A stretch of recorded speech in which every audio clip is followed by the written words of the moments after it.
तो आज हम 10th क्लास के मैथमेटिक्स को सीक्वेंस वीडियोस के बारे में हम डिस्कस करेंगे। तो इसके अंदर हम सबसे पहले आपको मैं एक आइडिया देता हूँ कि आप किस तरह से ये वीडियोस को सीक्वेंस पे देखेंगे। सबसे पहले मेरा जो वीडियो होगा किसी चैप्टर का वो इंट्रोडक्शन होगा, मतलब कॉन्सेप्ट होंगे उसके अंदर। उसके बाद जो होगा, जो भी एक्सरसाइज होगी उसमें क्वेश्चन के अकॉर्डिंग मेंशन किया जाएगा, उसी के अकॉर्डिंग आप सर्च कर सकते हैं। जैसे फॉर एग्जांपल एक्सरसाइज 1.1 का सेकंड क्वेश्चन, तो इस तरह से आपको टाइटल में मिलेगा। तो अगर क्वेश्चन के आंसर की लेंथ अगर छोटी होगी तो एक वीडियो में 2 क्वेश्चन भी एडजस्ट कर सकता हूँ, अदरवाइज सिंगल के अकॉर्डिंग बनाऊंगा। तो चैप्टर का नाम है रियल नंबर। रियल नंबर के बारे में हम ऑलरेडी 9th क्लास में डिस्कस कर चुके हैं कि रियल नंबर्स क्या होते हैं। इसके अलावा कुछ नंबर्स के बारे में हमने डिस्कस नहीं किया था, जो हम 10th क्लास के में हम डिस्कस करेंगे। जैसे फॉर एग्जांपल कंपोजिट नंबर, इनके बारे में आपने नहीं सुना था 10th क्लास में, आप इसके बारे में पढ़ेंगे। 9th क्लास में ये नहीं सुना होगा आपने कि कंपोजिट नंबर्स क्या होते हैं। ठीक है, कंपोजिट नंबर्स क्या होते हैं? कंपोजिट नंबर वो होते हैं जो खुद से या 1 से तो डिवाइड होंगे ही, इसके अलावा एटलीस्ट एक फैक्टर और होना चाहिए। जैसे फॉर एग्जांपल 4, तो 4 1 से भी डिवाइड होगा, 4 से भी होगा, इसके अलावा इसका एक फैक्टर और होगा, जिसे हम क्या बोलेंगे यहाँ पर 2। और भी ज़्यादा हो सकते हैं, जैसे फॉर एग्जांपल 6 है, ये 1 से भी डिवाइड होगा, 6 से भी होगा, 2 से भी होगा, 3 से भी होगा। तो एटलीस्ट एक फैक्टर होना चाहिए 1 से, और इटसेल्फ के अलावा इसका एक फैक्टर और होना चाहिए, तभी ये क्या कहलाएगा? Composite number. तो फर्स्ट कंपोजिट नंबर कौन होगा? 4। जैसे अगर आप 3 लेते हैं तो 3 1 से डिवाइड होगा और खुद से डिवाइड होगा, तो ये कंपोजिट नहीं है, ये कैसा नंबर है? प्राइम नंबर है। पहला प्राइम नंबर क्या होता है? 2, ये खुद से होगा, 2 से होगा। ये दोनों कैसे नंबर है? प्राइम नंबर्स हैं, कंपोजिट नहीं है। तो फर्स्ट कंपोजिट नंबर कौन हुआ? 4। अगर आपसे पूछे फर्स्ट इवन कंपोजिट नंबर कौन होता है, तो आप बोलेंगे 4। फर्स्ट इवन प्राइम नंबर कौन होता है, तब आप बोलेंगे 2। ठीक है, अगर बोले फर्स्ट ऑड कंपोजिट नंबर कौन होता है, तब आप बोलेंगे 9। तो 9 1 से भी डिवाइड होगा, 9 से भी होगा, और ये 3 से भी हो जाएगा। तो ये नंबर के बारे में आपने नहीं सुना था, ये आपका ये यहाँ पे देखेंगे तो बिल्कुल क्लियर होना चाहिए। तो कंपोजिट नंबर्स क्या होते हैं? वो नंबर जो 1 से और खुद से डिवाइड होने के बाद भी उनमें कम से कम एक फैक्टर और होना चाहिए, तब वो नंबर क्या कहलाते हैं? कंपोजिट नंबर्स कहलाते हैं। आप इस तरह से समझ सकते हैं। तो पहला कंपोजिट नंबर 4, और वही इवन कंपोजिट नंबर होता है, और पहला ऑड कंपोजिट नंबर 9 होगा। इसके अलावा एक नंबर और होता है जिसको हम बोलते हैं को प्राइम नंबर।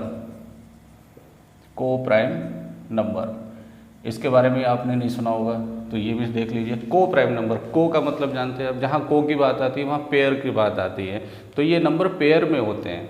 जैसे फॉर एग्जांपल 2 और 7, ये पेयर में है, तो ये को प्राइम है। तो को प्राइम होने की कंडीशन क्या है? मतलब इन दोनों नंबर्स में कोई भी कॉमन फैक्टर नहीं होना चाहिए। ये दोनों नंबर कुछ भी हो सकते हैं, इवन भी हो सकते हैं, ऑड भी हो सकते हैं, कंपोजिट भी हो सकते हैं, प्राइम भी हो सकते हैं, कुछ भी हो सकते हैं, बट वो कंडीशन नहीं है। कंडीशन क्या है कि इन दोनों में कोई भी कॉमन फैक्टर नहीं होना चाहिए। जैसे 2 और 7 में कोई कॉमन फैक्टर नहीं है, तो इसलिए ये दोनों एक दूसरे के कैसे हैं? को प्राइम हैं। ये प्राइम का मतलब यहाँ पे ये नहीं है कि ये कोई एक प्राइम नंबर होना चाहिए। इसका मतलब ये है कि इन दोनों में जो कॉमन फैक्टर है वो 1 होना चाहिए, इसके अलावा और कोई भी। या ऐसे बोल सकते हो कि इन दोनों का HCF कितना होना चाहिए? 1 होना चाहिए। तो हम HCF के बारे में डिस्कस करेंगे इस चैप्टर के अंदर, तो मैं आगे आता हूँ उसके बाद। अब जैसे मैं एक एग्जांपल और ले लूँ, जैसे 16 और 3, ये कैसे नंबर है? को प्राइम नंबर, क्योंकि इनमें कोई भी कॉमन फैक्टर नहीं है। अच्छा, इसका यूज़ कहाँ होता है? जैसे आप कोई भी रेशनल नंबर लिखते हैं, जैसे 1/2, तो इसमें एक 1 है और एक 2 है, तो इनमें कोई भी कॉमन फैक्टर नहीं 1 के अलावा, तो ये कैसे हो गए? को प्राइम नंबर। लेकिन अगर आप 2/4 लिखते हैं तो ये कितना हो जाएगा? 1/2। तो आप 2 और 4 लिखेंगे तो ये को प्राइम नहीं होगा, क्योंकि इसमें 2 कॉमन फैक्टर है। अगर आप 1 और 2 लिखेंगे तो ये को प्राइम है। तो आगे जब आप एक क्वेश्चन डिस्कस करेंगे, prove that √3 rational irrational number, तो उसमें जब आप रेशनल मानते हैं तो उसमें को प्राइम नंबर लेते हैं, मतलब लीस्ट फॉर्म लेते हैं उसका। क्लियर? तो ये 2 नंबर थे जिसके बारे में मुझे आपसे डिस्कस करना था, तो आप ये नोट कर सकते हैं कि कंपोजिट नंबर क्या होते हैं और को प्राइम नंबर्स क्या होते हैं। इसके अलावा जो पहला चैप्टर आपका जो है रियल नंबर्स, उसका पहला टॉपिक है यूक्लिड डिवीज़न लेमा। ये क्या होता है, बच्चे इसको किस तरह से हैंडल करते हैं, थोड़ा सा कुछ लॉजिकल क्वेश्चंस होते हैं, उनमें बहुत इश्यूज आता है बच्चों को, लेकिन आई विल ट्राई कि वो एक बेस्ट वे में आपको समझ में आना चाहिए। तो सबसे पहले हम पढ़ेंगे यूक्लिड डिवीज़न लेमा, और इसी से हम एक चीज़ और कनेक्ट कर देंगे, एंड यूक्लिड डिवीज़न एल्गोरिदम। ठीक है, इसके बारे में हम डिस्कस करेंगे कि यूक्लिड डिवीज़न लेमा क्या है। यूक्लिड तो आप जानते हैं, 9th क्लास में आपने इनकी पोस्टुलेट पढ़ी थी, तो आप इन्हें अंकल बोल लो या मर्जी है आपकी। वैसे तो ये एक बहुत अच्छा रोल है इनका मैथमेटिक्स के लिए।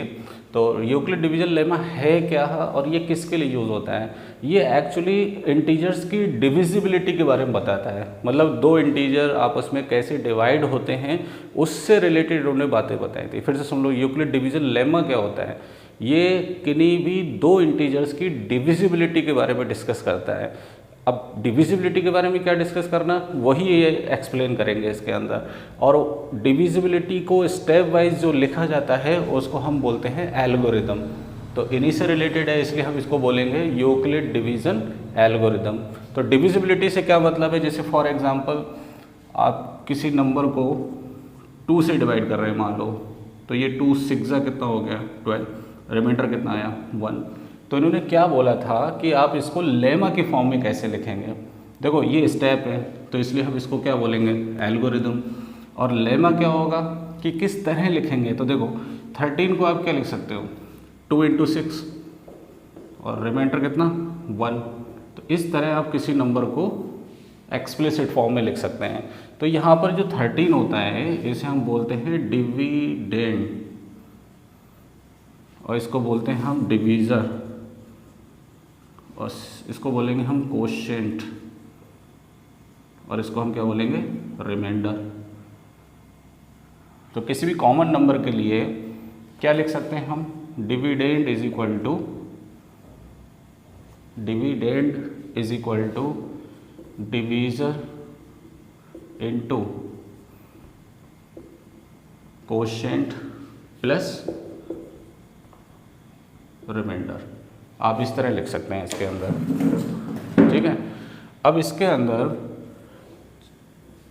एक इम्पॉर्टेंट चीज़ ये है कि जैसे जैसे अगर आप डिवीज़र को फिक्स रखते हैं और डिविडेंड चेंज करते हैं तो रिमाइंडर में क्या फ्लक्चुएशंस आते हैं। समझो मेरी बात, मैं क्या बोल रहा हूँ कि जिसे आप डिवाइड कर रहे हो वो कौन है, डिविडेंड, और किससे डिवाइड कर रहे हो, डिवीज़र से। अब अगर आप डिवीज़र फिक्स रखते हैं और डिविडेंड चेंज करते जाते हैं तो रिमाइंडर में क्या क्या फ्लक्चुएशंस आते हैं, इसके ऊपर इन्होंने ख़ास तौर से बात की थी। तो पहले आप ये लिख लीजिए कि यूक्लिड डिवीज़न लेमा क्या होता है। तो किसी भी डिविजिबिलिटी फॉर्म को आप इस तरह लिख सकते हैं कि dividend is equal to divisor into quotient plus remainder. But अभी मैं डिस्कस करूंगा किसके बारे में, रिमाइंडर के बारे में, तब जाके ये कंप्लीट यूक्लिड डिवीज़न लेमा होगा। ठीक है, तब तक आप ये नोट कर लीजिए क्योंकि ये आगे आपको काम में आएगा कि डिविडेंड क्या होता है, डिवीज़र क्या होता है, कोशेंट क्या होता है, किसको क्या बोलते हैं। ठीक है, अब देखिए, अब आपको मैं बहुत सारे एग्जांपल लेके बताऊंगा, तब समझ में आएगा आपको कि क्या होता है। पहले मैं 2 से ही डिवाइड करता हूँ किसी नंबर को, 13 ले लेता हूँ। तो 2 पहले काम करता हूँ, ऐसा नंबर ले लीजिए पूरा डिवाइड कर दे, 2 6 12, तो रिमाइंडर कितना आया 0। अब आप 2 को फिक्स रखिए, ये नंबर बढ़ाइए, आप जो डिविडेंड है उसको चेंज करिए और जो डिवीज़र है उसको फिक्स रखिए। तो देखो रिमाइंडर में क्या क्या फ्लक्चुएशंस आएंगे, 2 6 12, तो रिमाइंडर कितना आया 1। अब आप 14 कर लीजिए, 2 7 14, रिमाइंडर कितना आया 0। फिर आप नेक्स्ट नंबर लीजिए 15, 2 7 14, रिमाइंडर कितना आया 1। फिर आप नंबर ले लीजिए 16 और 2 8 16, रिमाइंडर 0। फिर आप और ले लीजिए 17, 2 8 16, रिमाइंडर कितना है 1। तो यहाँ पे आप क्या चीज़ नोटिस कर रहे हैं कि अगर आप 2 से किसी भी पॉजिटिव इंटीजर को आप डिवाइड करते हैं तो रिमाइंडर या तो 0 आएगा या फिर क्या आएगा 1 आएगा। मतलब रिमाइंडर या तो 0 आएगा या 0 से बड़ा आएगा, लेकिन जिससे आप डिवाइड कर रहे हैं उससे छोटा आएगा। और एग्जांपल लेके दिखा दूँ मैं आपको, जैसे 3 से ले लो, 12 भी ले लो, 3 4 ज़ा 12, रिमाइंडर 0, 13 ले लो, 3 4 ज़ा 12, रिमाइंडर 1, 3 ले लो, और ये 14 ले लो, 3 4 ज़ा 12, रिमाइंडर कितना आया 2। अब आप 15 ले लो, तो 3 5 ज़ा 15, रिमाइंडर कितना आया 0। अब आप 16 ले लो, 3 5 ज़ा 15, रिमाइंडर कितना आया 1। अब आप 17 ले लो, 3 5 ज़ा 15, रिमाइंडर कितना आया 2। इस तरह आप 18 लेंगे तो फिर से रिमाइंडर क्या आएगा 0। तो आप यहाँ पे क्या नोटिस कर रहे हैं, अगर आप 3 से डिवाइड कर रहे हैं किसी भी पॉजिटिव इंटीजर को, तो उसमें मैक्सिमम पॉसिबिलिटी जो है रिमाइंडर की 3 से कम आएगी और 0 या 0 से बड़ी आएगी। तो 0 1 2। अगर आप 4 से करेंगे तो बताओ कितना आएगा 0 1 2 3। क्लियर? तो इसको मैं कैसे लिख सकता हूँ अब आपके समझ में आएगा। देखो मैंने मान लिया कि आपके पास कोई नंबर है a, उसको आप b से डिवाइड कर रहे हो, तो देखो कोशेंट फिक्स नहीं है कहीं पर भी, तो कोशेंट मैंने क्या ले लिया q, और रिमाइंडर कितना आया r। तब उस केस में a क्या है डिविडेंड, और b क्या है डिवीज़र, और q क्या है कोशेंट, और r क्या है रिमाइंडर। तो देखिए, तो यहाँ पर डिविडेंड हुआ a is equal to b into Q plus r। तो ये b जो है वो नंबर फिक्स है, लेकिन a जो है वो फिक्स नहीं है। तब उस केस में ये जो r होगा वो कैसे वेरी करेगा, r is greater than equal to 0। 0 से तो बड़ा होगा, लेकिन आप जिससे डिवाइड कर रहे हो उससे क्या होगा छोटा होगा। तो आप यहाँ किससे डिवाइड कर रहे हो b से डिवाइड कर रहे हो। जैसे मैं इसके लिए लिखूँ तो ये 2 से आप डिवाइड कर रहे हो, तो रिमाइंडर या तो 0 होगा या 0 से बड़ा होगा, लेकिन 2 से क्या होगा छोटा। इसका मतलब रिमाइंडर क्या क्या हो सकता है 0 1। इस केस में रिमाइंडर क्या होगा 0 या 0 से बड़ा 3 से छोटा, तो रिमाइंडर क्या हो सकता है 0 1 2, इससे ज़्यादा एक्सीड नहीं करेगा। तो यहाँ पर रिमाइंडर क्या हो सकता है 0 1 2 0 1 2 3 dot dot dot, but b से क्या होगा छोटा होगा। तो यही क्या कहलाता है यूक्लिड डिवीज़न लेमा। तो यूक्लिड डिवीज़न लेमा मैं आपको लिख देता हूँ। अगर किसी नंबर a को आप डिवाइड करते हैं b से, कोशेंट क्यों आता है, रिमाइंडर क्या आता है r, where r greater than equal to 0 less than b, जिससे आप डिवाइड कर रहे हैं। This equation is known as Euclid division lemma. अब डिवाइड करते टाइम जो स्टेप्स यूज़ होते हैं उसे हम क्या बोलते हैं एल्गोरिदम बोलते हैं।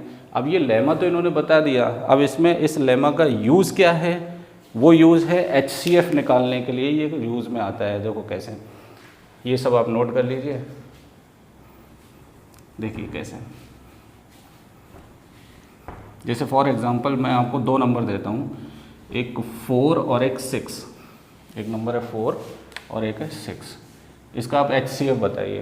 What is the meaning of HCF, highest common factor. बड़े से बड़ा वो नंबर जो इन दोनों को डिवाइड कर दे वो क्या कहलाता है HCF कहलाता है। तो 4 और 6 को अगर आप देखेंगे तो 2 ऐसा नंबर होगा बड़े से बड़ा जो इसको डिवाइड कर देगा। अगर आप 4 लेंगे तो 4 को सिर्फ 4 ही डिवाइड करेगा, 6 नहीं करेगा।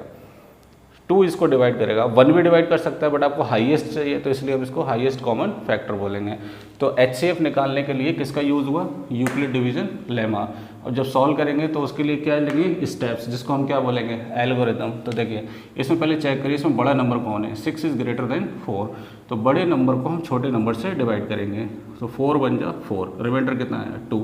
अब इसके अंदर अगर आप 6 को लिखेंगे लेमा की फॉर्म में तो 6 को क्या लिखेंगे 4 इंटू 1 प्लस 2। अब यहाँ पर देखो remainder is not equal to 0। अगर रिमाइंडर 0 नहीं आएगा तब तक आप डिवाइड करेंगे, जब तक कि रिमाइंडर क्या नहीं आ जाए 0 नहीं आ जाए तब तक डिवाइड करेंगे आप। तो अब हम क्या करेंगे, अब ये जो रिमाइंडर है इसको हम पिछले वाले डिवीज़र को डिवाइड करेंगे। तो 2 2 जा 4, तो यहाँ पर रिमाइंडर कितना आ गया 0। अब हम यहाँ 4 को क्या लिख सकते हैं 4 is equal to 2 into 2 plus कितना आ गया 0। तो यहाँ पर रिमाइंडर कितना आ गया 0। जैसे ही रिमाइंडर 0 आता है तो इसका जो डिवीज़र होता है लास्ट वही उसका क्या कहलाता है HCF कहलाता है। तो इसका HCF कितना हो गया 2 हो गया। इसका HCF कितना हो गया 2। फिर से सुन लो, आप छोटे नंबर से बड़े नंबर को डिवाइड करिए, जब तक डिवाइड करिए जब तक कि रिमाइंडर क्या नहीं आ जाए 0। बट डिवाइड करते टाइम हम किस तरह से यूज़ करेंगे वो देखिए। पहले केस में अगर रिमाइंडर 0 नहीं आता है तो उस रिमाइंडर से पिछले वाले डिवीज़र को आप डिवाइड करिए और जैसे ही रिमाइंडर 0 आता है तो लास्ट वाला डिवीज़र क्या कहलाता है, उसका HCF कहलाता है। तो इस तरह जब आप लिखते हैं तो ये लेमा कहलाता है, लेमा, और जैसे ही रिमाइंडर 0 आएगा तो उसका क्या हो जाएगा, HCF। और ये जो स्टेप्स है इसको हम क्या बोलते हैं, एल्गोरिदम बोलते हैं। तो जब भी आप आंसर निकालेंगे तो एल्गोरिदम भी आना चाहिए और लेमा भी आना चाहिए। अच्छा, मैं यहाँ से एक चीज़ और क्लियर करता हूँ आपको कि HCF अगर लैंग्वेज में आ जाए तो उसका कहने का मतलब क्या है। जैसे मान लो आपके पास कोई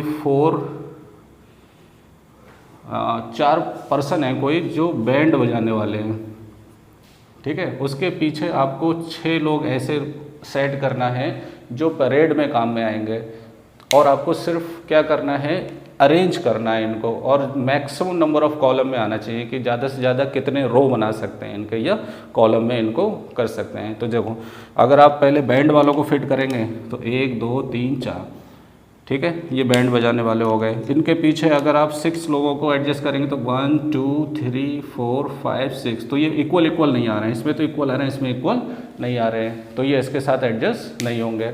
इसके अलावा अगर आप 4 लोगों को इस तरह एडजस्ट करते हैं, 1 2 3 4, मतलब 2 रो बना दी आपने इसके अंदर, बाकी 6 लोग जो हैं परेड में जो लगेंगे वो आप 1 2 3 4 5 6 ये एडजस्ट हो गए। देखो ये बराबर नंबर ऑफ पर्सन आ रहे हैं यहाँ पर, 1 2 3 4 5 6, 1 2 3 4 5 6, तो यहाँ से कितने रो बन रही हैं, कितनी रो बन रही, 2। तो इसका मतलब यहाँ पे आपको क्या फाइंड करना है, HCF फाइंड करना है। तो इस तरह के बहुत सारे क्वेश्चंस आएंगे लैंग्वेज में, आपको पता नहीं चलेगा कि इसमें निकालना क्या है, HCF निकालना है तो उसका मतलब क्या होता है, वो आप इस तरह से निकाल सकते हैं इसके अंदर।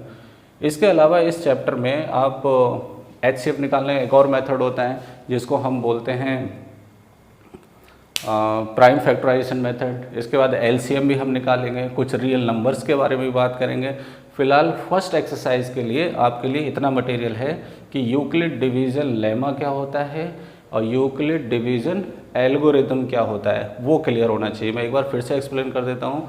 यूक्लिड डिवीज़न लेमा क्या बताती है, हमें डिविजिबिलिटी के बारे में बताती है, ठीक है। फिर मैं नेक्स्ट लेक्चर में आपसे मिलूँगा इससे रिलेटेड क्वेश्चंस के बारे में, एक्सरसाइज 1.1 के लिए, ठीक है।